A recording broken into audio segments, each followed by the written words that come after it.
മാന്യപ്രേക്ഷകർക്ക് നമസ്കാരം. നമ്മുടെ കേരളത്തിലെ ജിഹാദി അനുകൂല മാപ്രകള് ഈ ഒരു സമയം വരെ യുദ്ധവുമായി ബന്ധപ്പെട്ട് ഒരക്ഷരം മിണ്ടാത്ത വളരെ പ്രധാനപ്പെട്ട അലി ഖമേനിയെ കൊലപ്പെടുത്തിയതുമായി ബന്ധപ്പെട്ട കുറച്ച് പ്രധാനപ്പെട്ട വിവരങ്ങളാണ് നമ്മൾ ഈ ഒരു വീഡിയോയിൽ മുന്നോട്ട് വെക്കുന്നത്.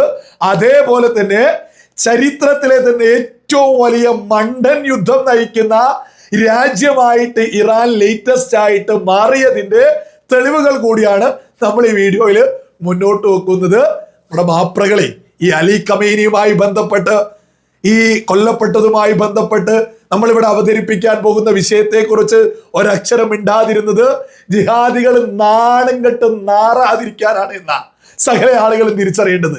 നമുക്കറിയാം, ഇസ്രായേല് അലി ഖമേനിയെ ലക്ഷ്യം വെച്ചുകൊണ്ട് 200 പോർ വിമാനങ്ങളാണ് ഒരേ സമയം ഇസ്രായേലിൽ നിന്ന് പറന്നുയർന്നുകൊണ്ട് ഇറാന്റെ വ്യോമ പ്രതിരോധ സംവിധാനങ്ങളെയൊക്കെ അടിച്ചു തകർത്തുകൊണ്ട് ഇറാന്റെ തലസ്ഥാന നഗരിക്ക് മുകളിലേക്ക് എത്തി വട്ടമിട്ട് പറന്നുകൊണ്ട് അലി ഖമേനിയുടെ ലക്ഷ്യസ്ഥാനം കൃത്യമായിട്ട് മനസ്സിലാക്കി അലി ഖമേനി ഉൾപ്പെടെയുള്ള അവർക്കൊപ്പമുള്ള സകല സംവിധാനങ്ങളെയും അങ്ങ് ആക്രമിച്ചതിൽ 30 പോർ വിമാനങ്ങൾക്ക് നേതൃത്വം കൊടുത്തിട്ടുള്ളത് സ്ത്രീകളാണ് എന്നുള്ള കൃത്യമായ തെളിവുകൾ ഇസ്രായേലി സൈന്യം പുറത്തുവിട്ടിട്ടുണ്ട്. ഇതിനെക്കുറിച്ച് ഒരക്ഷരം നമ്മുടെ പ്രമുഖ മാധ്യമങ്ങൾ മിണ്ടുന്നേയില്ല. ജിഹാദികൾ നാണം കെട്ട് നാറുമല്ലോ. അതുകൊണ്ട് നമ്മുടെ മാപ്രകൾക്ക് അവരോട് വലിയ സ്നേഹമായതുകൊണ്ട് ഒരക്ഷരം മിണ്ടാതെ മുന്നോട്ട് പോകുന്നു.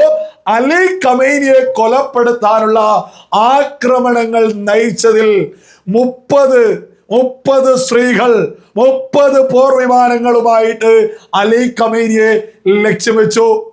ഓരോ ആളുകളും പ്രത്യേകം ഓർക്കേണ്ടത്, ഈ അലി ഖമേനി ആയിരക്കണക്കിനല്ല 10,000-കണക്കിന് സ്ത്രീകളെ കൊലപ്പെടുത്താൻ നേതൃത്വം കൊടുത്തു.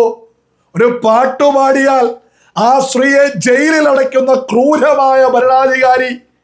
ആ അലി ഖമേനിയെ കൊലപ്പെടുത്താൻ ഇസ്രായേൽ 30 സ്ത്രീകൾക്ക് ആ ഉത്തരവാദിത്വം കൊടുത്തു. അവർ അത് ഭംഗിയായിട്ട് നിറവേറ്റി. അതുമായി ബന്ധപ്പെട്ട് മേജർ എസ് എന്ന് പറഞ്ഞുകൊണ്ട് ഒരു കുറിപ്പ് പുറത്തു വന്നിട്ടുണ്ട്.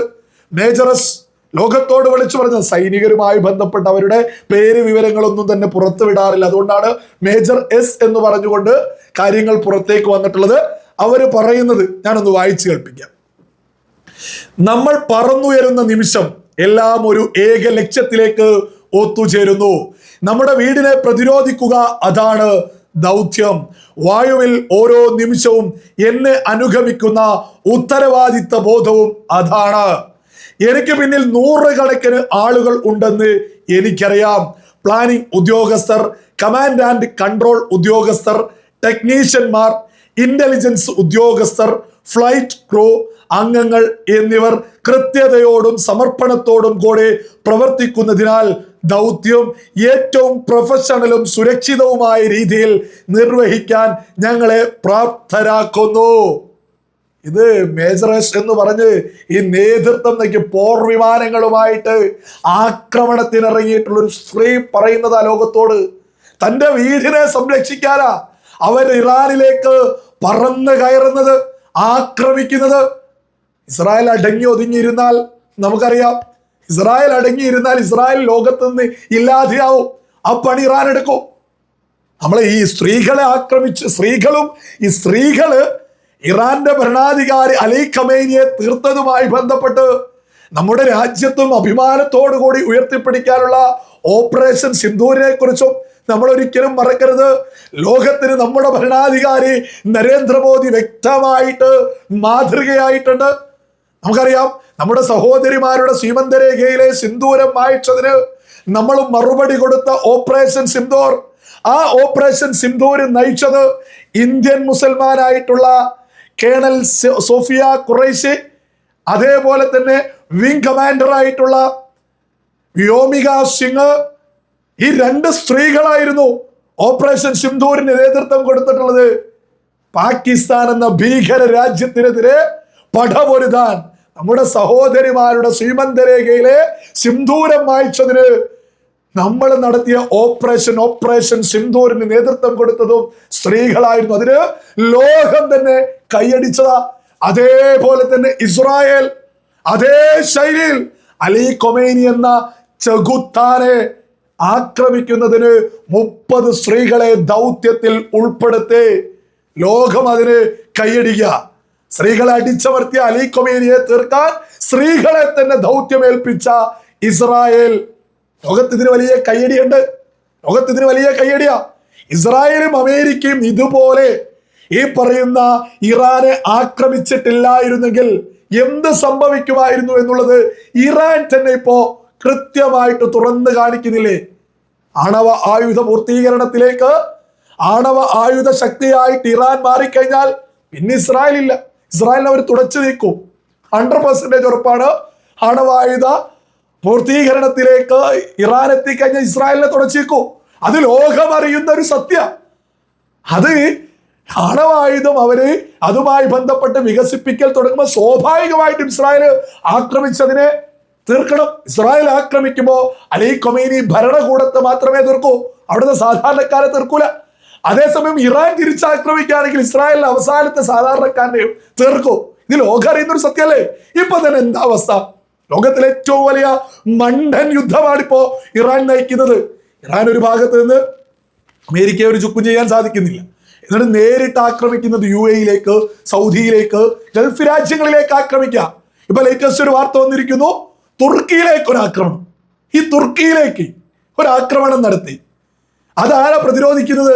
നാറ്റോ സഖ്യത്തിന്റെ പ്രതിരോധ സംവിധാനങ്ങളാണ് മിസൈലിനെ തടഞ്ഞ് ആ ഒരു സംവിധാനത്തെ ആക്രമിച്ച് തരിപ്പണാക്കുന്നത്. ഇപ്പൊ നിലവിൽ ഗൾഫ് രാജ്യങ്ങളൊക്കെ തന്നെ ഇറാനെതിര്. ഇനി നാറ്റോ സഖ്യ ഒരു ഭാഗത്തിറങ്ങും, അതും എതിര്. അമേരിക്ക ഇസ്രായേൽ ഒരു ഭാഗത്തെതിര്. ഇത് ലോകത്തിന് തന്നെ ഇറാൻ എന്ന് പറയുന്ന ഒരു രാജ്യം ഭീഷണിയാണ്. ഇതെങ്ങാനും ഇന്ന് ബാലിസ്റ്റിക് മിസൈലുകൾ മാത്രമാണ്. ഈ ഇറാന്റെ ആകാശമൊക്കെ തന്നെ ഇസ്രായേൽ നിയന്ത്രണത്തിലാണ്. അതാണ് ഒരു വലിയ യാഥാർത്ഥ്യം. വ്യോമ പ്രതിരോധ സംവിധാനങ്ങളൊക്കെ ഇറാന്റേത് തകർന്ന് തരിപ്പണായിട്ടുണ്ട്. ഇറാന്റെ കയ്യിൽ ഇപ്പൊ നിലവിലുള്ളത് ബാലിസ്റ്റിക് മിസൈലുകളുടെ വലിയൊരു കൂട്ടമാണ്. അത് നിലവില് ഇസ്രായേൽ സൈന്യം കൃത്യമായിട്ട് ലക്ഷ്യങ്ങൾ നോക്കിക്കൊണ്ട് ലോഞ്ചറുകൾ എവിടെയാണ് അവിടെ ആക്രമണം നടത്തി നശിപ്പിച്ചുകൊണ്ടിരിക്കുക.